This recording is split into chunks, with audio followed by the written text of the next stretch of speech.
E aí pessoal, tudo bem? Melhor episódio disparado de longe, contando as duas temporadas. Essa segunda temporada que começou meio morna, o primeiro episódio foi morníssimo, os outros dois, o terceiro até deu um gás assim tal. Mas esse quarto episódio, agora que o bicho pega, agora que a treta ficou séria mesmo, ficou muito bom esse episódio. Aliás, o episódio começa, o episódio é bom do começo, a primeira cena, aquela parte curtinha ali do Poindexter, do mercenário, que aliás, mercenário é um nome que não tem tanto a ver assim. O nome do personagem é Bullseye, que significa na mosca, que é tudo que o personagem faz, ele acerta tudo. Aquela cena ali dele no início, pra mim já valeu o episódio inteiro. Eu podia terminar o episódio ali, já dava já. E você sabe, né? Falando de mercenário, aparece coisa azul, e toda vez que aparece uma coisa azul, tem a ver com o mercenário, que aliás a própria logomarca da Marvel, que começa ali, já começa em azul. E a Vanessa, né? Personagem central no final do episódio, também tem aqueles pesadelos ali em luz azul e aparece até no sonho dela rosa azul, depois a rosa vira vermelha. Ali já tá indicando, ó, se você pegou aquilo ali, você já sabe o que vai acontecer. Aliás, esse episódio tem vários símbolos, assim, várias dicas, né, que simbolizam o que vai ocorrer, como é que a história tá andando, que eu vou trazer alguns aqui, né. Espero que você tenha sacado aí quando você assistiu o episódio, porque vale muito a pena ver os símbolos das coisinhas, os detalhes que acontecem na série. E inscreve aqui no canal, deixa aquele super like, que pra você, ó, não custa nada pra gente aqui que produz conteúdo, faz uma grande diferença. Se você tá com dificuldade aí de acessar HBO Max, Disney Plus, etc., vou deixar o link aqui embaixo do Amazon Fire Stick TV, esse sistema aqui, ó, aquele é tipo um pendrive que você coloca atrás da televisão.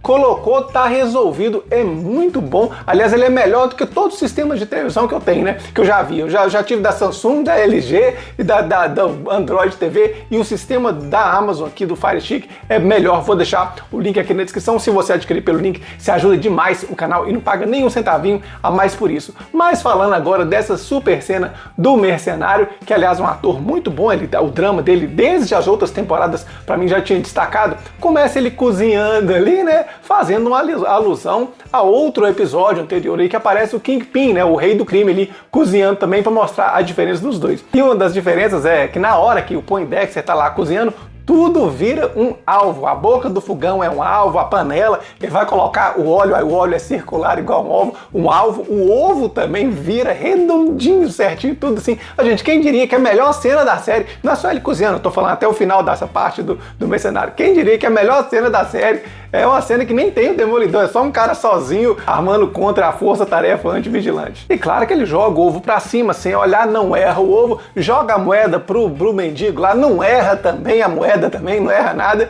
E uma curiosidade é que durante essa cena toda toca uma música do Billy Joel, a música que foi lançada no mesmo ano de estreia do Demolidor. Ele então entra na lanchonete, naquele momento já sabia o que ia fazer, né? A gente não sabia, mas ele já sabia que ia chamar a polícia ali, né? Mas ele passa o olho e identifica tudo que vai ser usado, que pode ser usado como arma, e claro, né? Se ele olhou ali alguma coisa, é porque ele vai usar aquilo ali, e é isso que acontece na cena toda, né? Tudo que ele viu ali serviu de arma em algum momento. Ele então usa o ponto fraco da força-tarefa antivigilância que deixou o Justiceiro fugir. Então ele fala, ó, o Justiceiro tá aqui, chega a força-tarefa lá, desesperada, e ele mata todo mundo, e é garfo, e é faca, e é lagosta, e é todo mundo. A cena é muito boa, termina com um alvo ali na porta. Muito boa a cena, como eu falei, se o episódio terminasse aí já tava bom demais. E é mais uma derrota do Wilson Fisk, todo episódio tem alguém matando os caras dele lá, né? Assim, já foram, sei lá, eu não contei, mas uns 5, 10 caras já morreu nessa daí, e ele vai perdendo aos poucos. O Wilson Fisk, desde o primeiro episódio, assim, o primeiro episódio estabelece, né, o que aconteceu com o barco lá, que afundou, etc. Mas já perdeu o barco, já perdeu a carga, parte da carga, né? Já perdeu os caras que ele confiava lá, que tava lá. E ele vai perdendo cada vez mais. E nesse episódio ele tem a grande perda dele, que eu vou chegar lá ainda. Mas o que eu quero dizer é que, como ele está perdendo cada vez mais, eu estou achando que ao fim dessa segunda temporada, ele não será mais o prefeito de Nova York. Ele já vai ser destituído, vai acontecer alguma coisa aí, que ele não será mais, mesmo porque a gente já teve no trailer do filme do Homem-Aranha, aquela mulher que é a secretária da prefeitura, do prefeito, né, na verdade, ela que entrega a chave pro Homem-Aranha, então não tem vigilância, e também premiando um mascarado, né? Bem provável que não tenha mais o Wilson Fisk como prefeito, ou seja, o que vai fazer ele voltar na terceira temporada, mas como vingança por ter perdido todo esse poder. Pelo menos aqui, ó, isso é um achômetro. Outra coisa que pra mim também não tá muito clara, o que pode acontecer, a relação que o Wilson Fisk tem com a Condessa Allegra de Fontaine,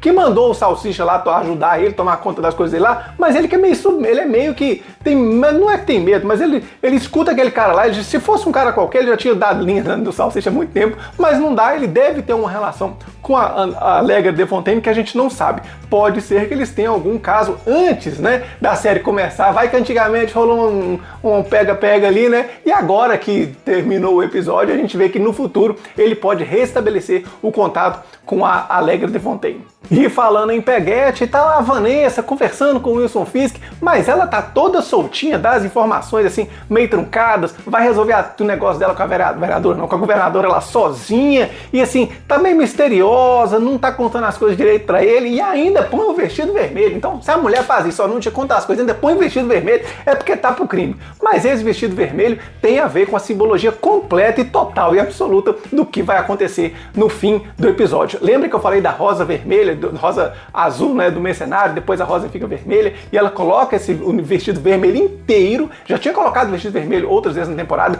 mas hoje, no caso, nesse episódio especial, né, isso aqui tá significando assim, tapa na cara de você, vai saber, de você tem que saber o que vai acontecer no final. E esses detalhes, é muito interessante, esses detalhes que eu falei da cor da rosa, da simbologia do alvo ali e tal, e do vermelho dela, e do que vai acontecer mais pro fim do episódio. Isso aqui, ó, é semiótica pura, estudo dos sentidos, é legal demais você assistir o episódio tendo como simbolismo, vendo os simbolismos acontecerem ali, é muito bom, enriquece demais. E ó, semiótica, quando você estuda semiótica na faculdade, é um saco, é chato pra caramba, é uma das piores matérias que tem pra estudar, chama de semiótica. Mas na hora que você aplica, na hora que você tá vendo um filme, lendo um livro, vendo uma foto, vendo alguma imagem, pô, mas como enriquece. Só um exemplo aqui de semiótica, por exemplo, é na hora que a Força de Tarefa entra no escritório lá da amiga do Matt, e aí eles quebram tudo lá, cai aquela estatuazinha da justiça. A justiça e a estatuazinha, né, do direito, do símbolo do direito, tem uma espada numa mão e a balança. A balança é o equilíbrio mesmo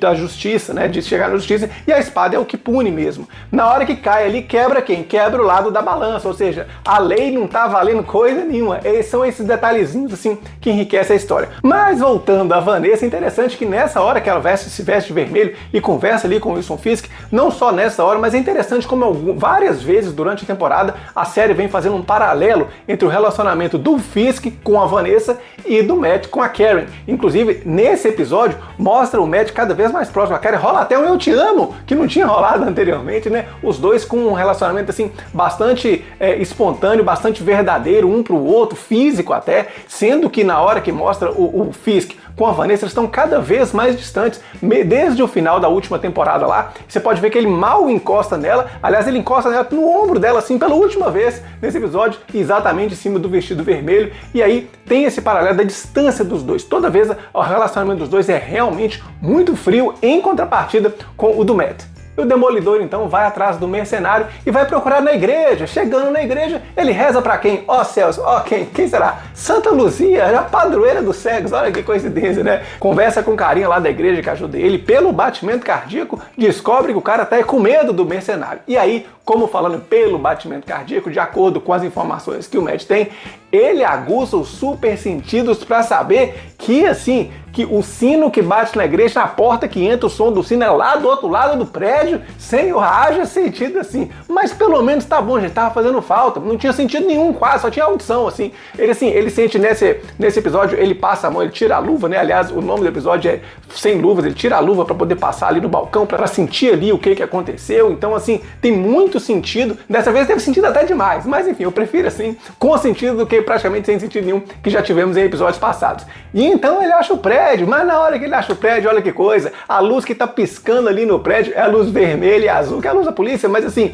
vermelho e azul, indicando o quê? Ó a semiótica aí, vai ter um confronto de azul do Poindexter, do mercenário, contra o vermelho do Demolidor. Não dá outra. Quando você assiste o episódio e vê lá piscando vermelho e azul, você fala assim, opa, vai ter briga. É na mesma hora e não dá outra. A briga é muito boa, como sempre, toda vez vez que tem a briga dos dois, pra mim, é excelente, porque é legal que o Demolidor é o único que equipara ali ao mercenário. Então eu acho isso muito legal. E o primeiro movimento da briga, assim, já é o mercenário pega um CD, joga o CD no Demolidor, o CD bate na parede, vai no Demolidor, o Demolidor segura o CD e devolve ao mesmo estilo do Soldado Invernal. Lembra dessa? Mas em temporadas anteriores, essa luta já foi bastante espelhada e ficou praticamente empatado. Dessa vez aqui o Demolidor ganha, e aí o mercenário fala, não, vou matar o Fisk, não, vou matar o Fisk não. Mas aí vai ter a luta do Fisk com o outro famoso Ken lá, que ninguém sabe o nome, quem que ele vai lutar. Mas assim, gente, eu não vi sentido nenhum, porque é a minha crítica do episódio, sentido nenhum o prefeito de Nova York fazer uma luta de boxe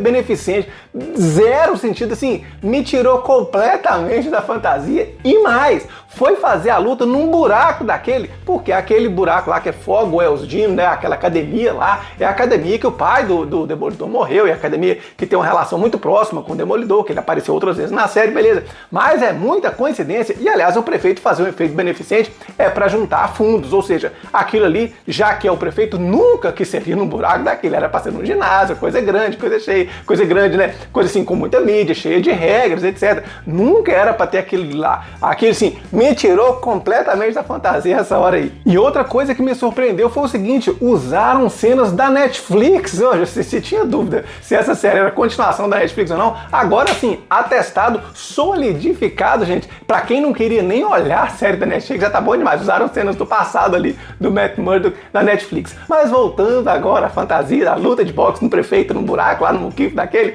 chega ele todo de branco, roupa do rei do crime, beleza, mas rapidinho já começa as gotas de sangue ali na roupa dele, coisa, esse tal do branco sujo de sangue já apareceu 200 vezes e vai aparecer mais uma vez nesse episódio bastante marcante, por sinal. Mas ali já era um prenúncio, né, do que viria, como eu falo, semiótica, estamos aí. Mas ele vai batendo e vai moendo, cara, sem dó. Claro que o Wilson Fisk ia fazer isso, é óbvio que ele ia matar. Aliás, se a série tiver algum pouquinho de seriedade, né, na hora que vê o prefeito matando o cara lá, esse cara tem sérios riscos com o cargo dele lá.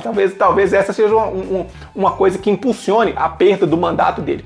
Mas aí, falando em branco com sangue, chega a Vanessa todinha de branco, limpíssima, num lugar, num buraco daquele. Aí você fala, tá branco demais pra poder ser verdade. Não dá outra, porque o branco manchado de sangue é algo muito forte na relação entre os dois, já que os dois foram unidos por um quadro que era praticamente branco, né? Era uma textura bastante branca lá, que o Wilson Fisk comprou na época que eles se conheceram na primeira temporada do Demolidor. Mas depois, quando o Demolidor moe o Wilson Fisk, o sangue dele vai pro quadro, e é esse quadro que tá lá exposto nos calabouços do Wilson Fisk, coisa que já apareceu os dois jantando, brindando com vinho, né, a cor do vinho ali de sangue, mais o quadro branco manchado atrás, e é isso que vai acontecer. Mas na hora que ela chega, o Wilson Fisk se distrai, o cara acerta ele, e o treinador de boxe falou assim, ó, o cara não vai descer uma mão em você, não vai acertar a luva em você, mas o cara acerta, aí que o Wilson Fisk fica puto mesmo e detona o cara e mata o cara. Como eu falei, tava meio óbvio que isso ia acontecer. Mas essa parte aqui, pra mim, se o começo do episódio começou fodástico, com o mercenário aparecendo lá, o fim, então, aí, sensacional. Aí ele chega já matando todo mundo, atirando todo mundo, acertando faquinhas e flechas, sei lá, tudo que ele usa, ele mata alguém e ele vai acertar o peso de papel de vidro nela. Mas eu não sei se a cena, eu não sei se ele ia acertar no Wilson Fisk ou se ia acertar nela, porque como o cara não erra, vamos supor que o peso de papel estivesse indo direto na cabeça dela. Mas aí o Wilson Fisk pegou o cinturão que ele ganhou, bateu no vidro e espatifou o vidro para os lados. E aí que vem um caco na cabeça dela. Portanto, talvez fosse para o Wilson Fisk, ele bateu e foi para os lados, porque se fosse para ela e ele interrompesse o trajeto e fosse para os lados, não faria sentido. Mas faz parte da fantasia, deixa o caco de vidro matar a mulher com calma lá, matou na cabeça dela, e na hora que ele vai pegar a arma lá e acertar no Poindexter, outra entrada triunfal do Demolidor que vem com bastão direto na mão dele. E assim, toda essa cena é muito boa, porque eu falei, matar o Wilson Fisk não vai, só falta matar a Vanessa, porque na hora que chega o Poindexter eu falei, gente, a Vanessa vai morrer, só que a cena acontece, eu falo, não vai morrer não, porque ele salvou ela. Aí chega o Demolidor, fala, não vai morrer de novo, depois aí a câmera dele, não vai morrer mais não. Aí eu fiquei nessa, vai não vai, vai morrer, vai não vai morrer, não vai não vai. E aí no final, tá lá, ela aparece viva, né, aí a mesma coisa, até a última cena, até o finalzinho você não sabe, porque aparece a cara dela de um lado e ela vira pro outro lado e tem o caco de vidro e fala, agora sim vai morrer. e aí mancha tudo de sangue, né, a roupa branca dela nitidamente, como aconteceu já em episódios passados, e também a arma dela, que desde o primeiro encontro dos dois lá, ela segura uma arma, desde ela morre com a arma na mão, e a arma na mão tá em cima da luva simbolizando a luta do Wilson Fisk, e a luva manchada de sangue, a luva toda vermelha, tudo simbologia, simbolismos aqui, ó, semiótica, trabalhamos, ó, tamo junto com você, porque, como eu falei, é chato, mas na hora da série fica legal pra caramba. Muito bom esse episódio, ó, agora sim, agora a série começou pra mim. Semana que vem estamos aqui de volta, comenta o que você gostou mais, um grande abraço e até mais.